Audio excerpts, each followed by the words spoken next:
How's it going, everybody? Let's do it. Let's take some time to talk about Zack Snider's Rebel Moon, A Child of Fire, Part 1, or as I like to call it, Rebel Moon. Thank God I didn't pay for this in the theater, because it is number 2.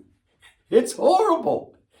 It stinks. I don't know why I thought this would be different, right? I wanted this movie to be good. I think a lot of people did. That's why it's like the number 1 movie right now. Everybody's like, oh, please be good, please be good, please be good. And then Zack Snider took a big steamy dump all over the screen yet again. It's poorly written. The characters are two-dimensional. A lot of times it doesn't even make sense.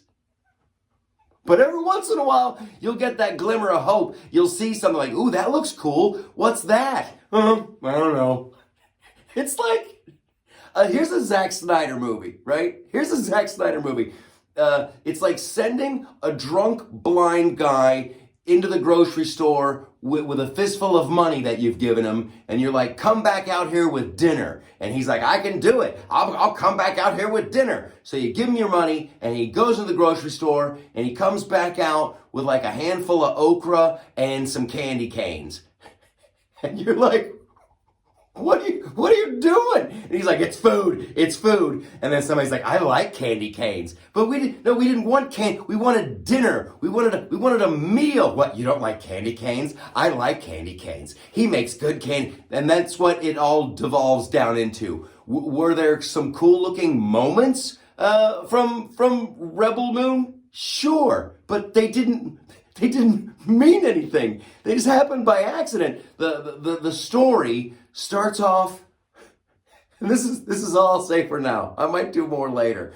It's a the bad guys come to this farm planet already. Oh, I'm in. Oh, what happens at the farm planet? Are they like, do the bad guys come in and go, we're claiming this entire farm planet because she's the chosen one and we're going to build a base here and take all your things? No, they don't even do that. The bad guys, who are cartoonishly bad, they come in and they have an argument over grain. They're like, we're the intergalactic bad guys and we've come to negotiate a fair price for some grain when it's ready. And the people on the planet are like, okay, well, it's going to be like 9 weeks before the grain is ready. And the bad guy is like, oh, then we'll be back in 10 weeks. Oh, no.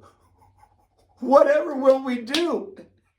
They'll be back in 10 weeks to pay for the grain when it's ready. Oh, this is like Star Wars. I think this is why Star Wars passed on this movie.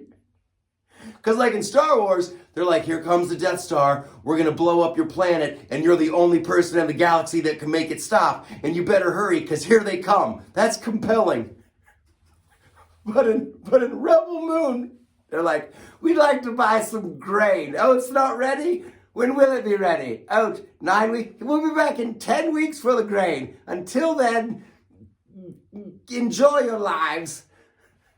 So obviously, when that happens, you have to go around the galaxy and gather a bunch of your friends and travel in some girl-powered intergalactic space vagina thing. Why put that in there? Why? But it's a typical Zack Snyder movie. And they're just getting worse. Like with Star Wars and George Lucas, you had fine china. And then with Disney Star Wars, at least it was a plate and could hold food. Now you got Zack Snyder's Rebel Moon. It's like, I got candy canes and okra. Put it on a plate.